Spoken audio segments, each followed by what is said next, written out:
Are you in the market looking for a daycare for your baby, for your infant?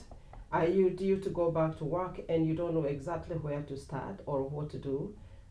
I know it is nerve-wracking and it is very hard because, of course, your job is to really keep your child safe and to make sure that your baby will be taken care of the way you yourself you could. And it is very, very, very hard.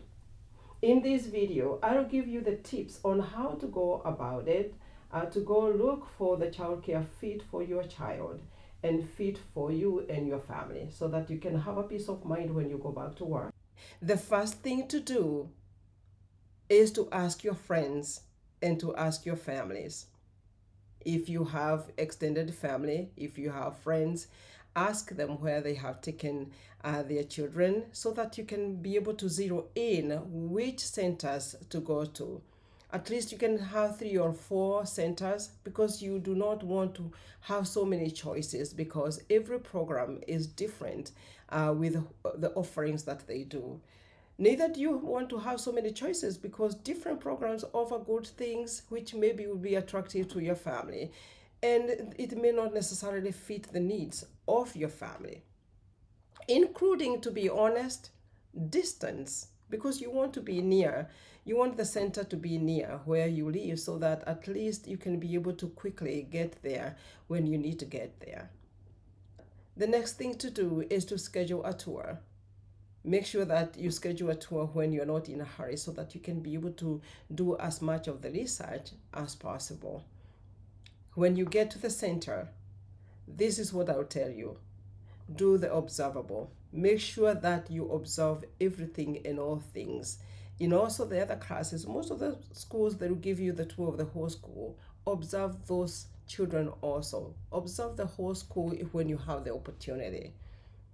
The first thing probably to look for is the center so loud or is it so quiet? So quiet should only be during nap time or if the children have gone out of the playground.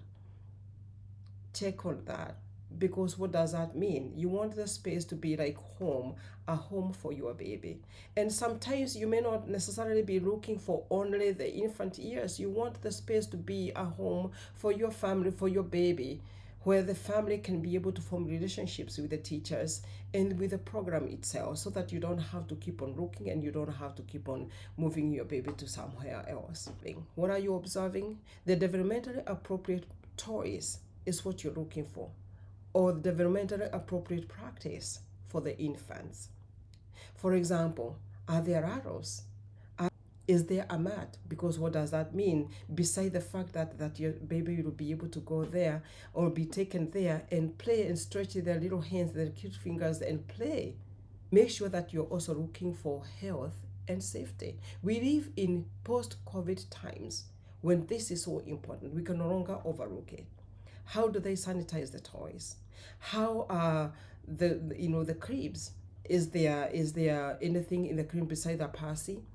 Are those children sleeping in a sleeping appropriate ways? Are the teachers kind of checking and supervising the children? Because you want your infant to be as comfortable as they can. How are the toys sanitized? Are they separated? Is the milk warmed? Are they following the schedule of what maybe the parents desired their baby to have? Those are important things to look while it is normal. Ask, what is the turnover rate of this program? Because I will tell you the truth. If the infant teacher has stayed there a little longer, you happen to be so lucky. Because that just means that your family, you and your family will be able to make connections. In fact, your baby will start forming connections. They will start forming relationships. Because remember, this is the time when they are making and having those attachments. And you do not want your child to be exchanging hands from this hand to the other. Yes, things happen. Most of the time it is not the problem of the challenge of the program. It is just what it is because we know this. It is becoming harder and harder for teachers to stay. So if you find a program where teachers are staying, you happen to be very lucky. Ask, because then to me that is a space to be. The next thing that you check is what is the ratio. Of course, the recommended ratio for the DCFS is 1 to 4. But if you find 1 to 3, the better. You may pay a little bit more to cater for that, but it means something else, at least to you and your family, at least for you and your baby. The next thing you should check is, do they have individualized care? You do not, I know there could be a lesson plan somewhere. I know a lesson plan for the infants, because they do have developmental milestones which the teachers need to be vigilant of and to take care of. So every child, of course, should have a lesson plan. Of course, there could be the umbrella lesson plan, but it is very, very important that there is individualized care for that child. It is not that we are all infants and therefore we're going to be following the infants schedule. There is no infant schedule. Every child is on their own schedule, and they have individualized needs scheduled to be met at the right time at the right place by the teacher. So it is. Then the next thing that you need to check is whether honestly they are minding about social emotional well-being of that baby. Ask yourself, are the tears of my baby going to be respected? Ask yourself that question, because you want to go where the tears of your baby is being respected. And how respected? Do the teachers know when my baby cries, exactly what are they looking for? Are they looking for diaper change? Are they hungry? Are they tired? Do they want to just lay down? Do they want to socialize? Are they coming out with something? You want teachers to be able to detect that as quick as the way you do it yourself. The babies, around 6 months, that is, they start recognizing the strangers and they start having stranger danger. How are they handling it? How do they limit the number of people who come in? Because you do not want to rattle the children every single time. Yes, things happen because, of course, the issues have to be observed, the breaks have to be given to the teachers, but how do they handle that? Because that is going to happen in one or another. How does the program handle that? Because the first priority is the safety of the child, and safety to me means social emotional well-being of that baby.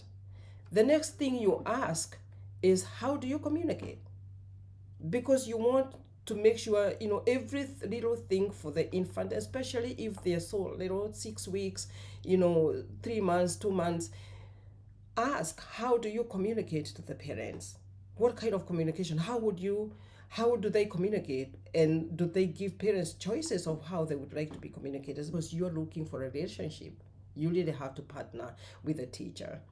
The other thing to look, and I don't know how to stress this as important, and I think it shouldn't be the last one, probably should have been the first. It is to look, are there books? It is so important to read books to the children. Start early. One of the things probably which would make me nervous a little is if the teachers don't look happy, because that translates to your child and that energy.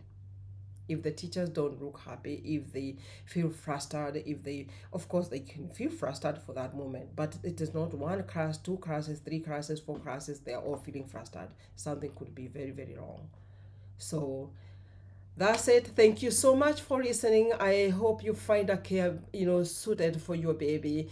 And say something, subscribe to this channel. Let's make it a community.